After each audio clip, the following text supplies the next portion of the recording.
Tayyib.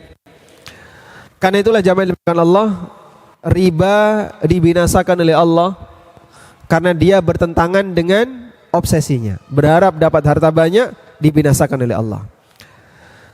Terus apa yang dimaksud riba itu dibinasakan oleh Allah? Yamhaqullahu riba. Allah membinasakan riba.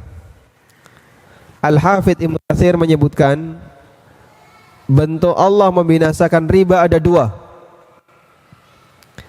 Yang pertama, bi'ayyudz riba bil kulliyah min yadi sahibi. Allah hilangkan harta itu dari tangan pemiliknya 100%. Mudah bagi Allah. Rumah hasil riba, kendaraan hasil riba, raib dalam waktu. Allah kuasa enggak seperti itu, Pak?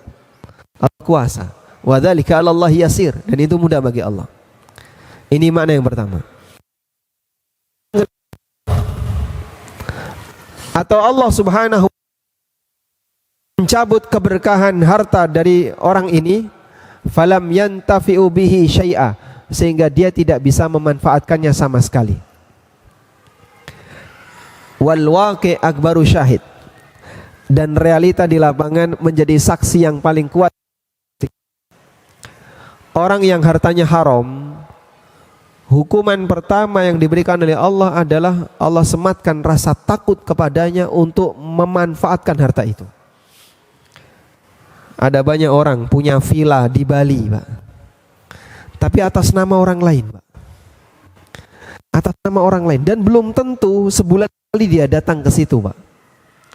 Ada orang punya villa di Bogor atas nama orang lain, dan belum tentu dia sebulan sekali datang ke situ. Dia punya rekening tapi atas nama si A, atas nama si B, takut diketahui oleh orang lain. Dia punya rumah, punya kendaraan, takut diketahui oleh orang lain. Kenapa takut, Pak?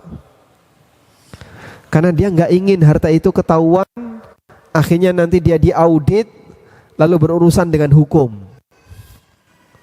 Dan seperti itu banyak, Pak. Ada salah satu kawan yang bercerita ke kami, dia punya teman kepala dinas. Saat pensiun, beliau membeli mobil mewah. Pokoknya mobil di atasnya ya kelas Pajero, Fortuner, dan kanan kirinya. Ditanya sama teman saya ini, karena beliau teman akrab dengan orang ini, teman main badminton. Ditanya, kok baru beli sekarang, Pak? Lalu beliau mengatakan, saya nggak berani beli kemarin. Belum pensiun tuh nggak beli. Ketakutan terhadap hartanya, Pak. Subhanallah. Saya bayangin ya, pada waktu saya dapat seperti ini, andaikan sehari sebelum pensiun orang ini mati, Pak. Ngumpulin harta selama sekian tahun, mungkin ada yang bermasalah itu dia kumpulin. Terus mati, Pak. Kira-kira yang bertanggung jawab siapa? Ahli warisnya atau dia? Dia yang mendapatkan, tapi buat dia yang menikmati. Karena itulah jamaah dimulakan Allah, karakter dunia, kata Ali bin Abi Thalib, hanya ada dua kemungkinan. Halal sab wa haramuhu. Yang halal dihisab, yang haram diazab. Gak ada yang ketiga. Sehingga kalau capek berusaha mencari dunia, tapi yang dia kumpuli itu haram, syubhat, harta bermasalah. Walaupun ada yang halal ya, dia itu yang halal dia akan menghadapi hisab. Yang haram dia potensi untuk diazab.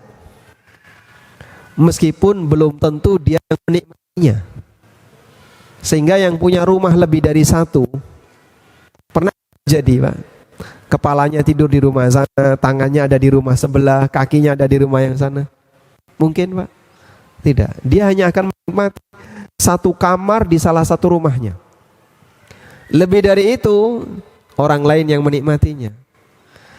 Banyak sekali villa di Bogor itu, Pak, yang menikmati Pak Bonnya, orang yang tukang kebun, Pak, sama keluarganya. Yang punya di mana? Di Jakarta. Yang punya di Medan, di Aceh, di Bali, atau di daerah-daerah yang lain.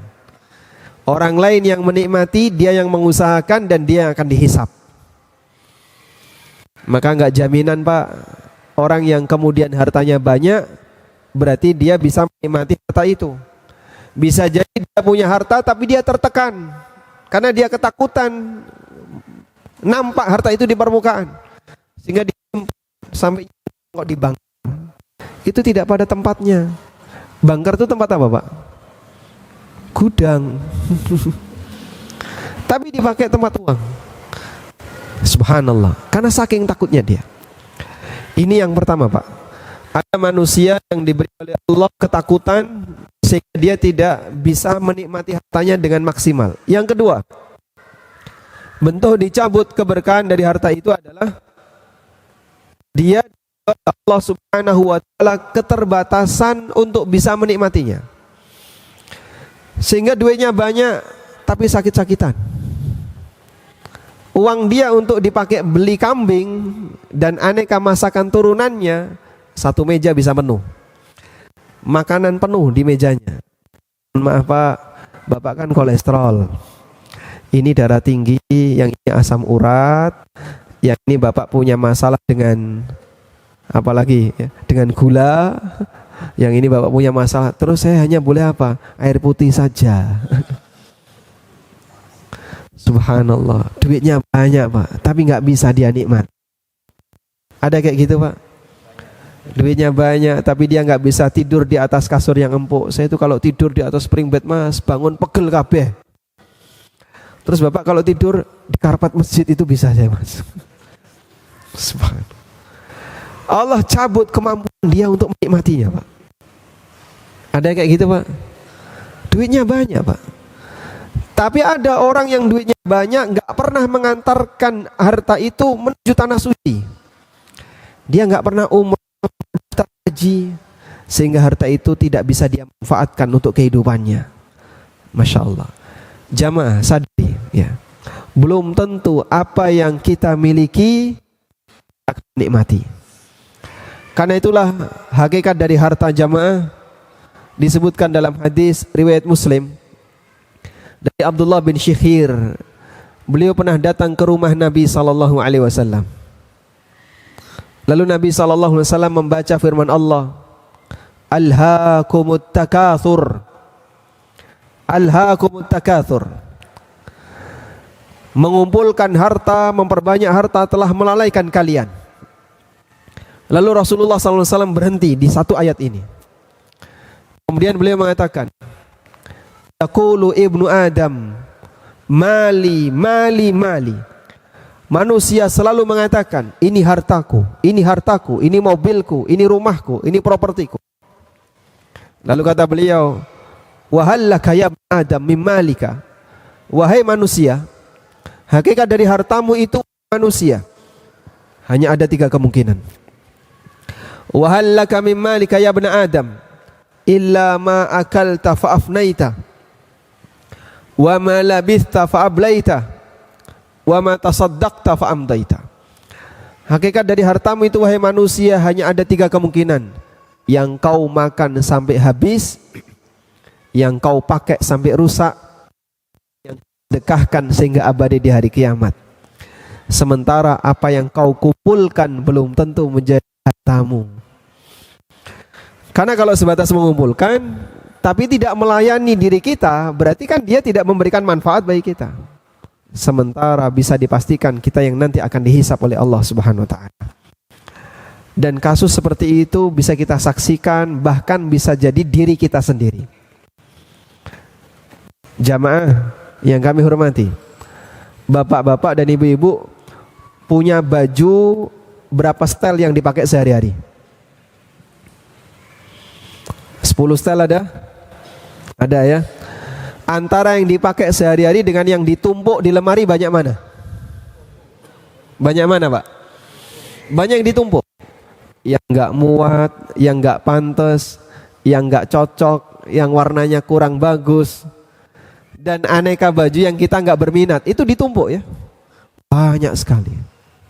Yang dipakai sehari-hari paling cuma 5, 6, 7. Ya? Gas di rumah itu yang dipakai sehari-hari berapa? Kotor, cuci piring juga kotor, cuci. Yang dipakai sehari-hari berapa? 2, 3, atau 5 misalnya ya, sama anak-anaknya. Dengan Tupperware yang ditumpuk ibunya banyak mana? Banyak mana, Pak? Hah? Banyak yang ditumpuk. Kadang Masya Allah ibu-ibu koleksi gelas lusinan. Piring itu setumpuk gitu ya. Jadi sarang kecoa. Iya nggak, Pak? Nggak dipakai itu, Pak. Duh, katanya nanti ada pertemuan RT. Pertemuan RT setahun sekali. Jadi kita, Pak, lebih banyak mengumpulkan daripada menyimpan daripada menggunakan.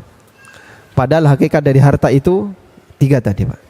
Yang kita makan sampai habis, yang kita pakai sampai rusak, dan yang kita sedekahkan sehingga kita mendapatkan pahalanya abadi di yaumil akhir.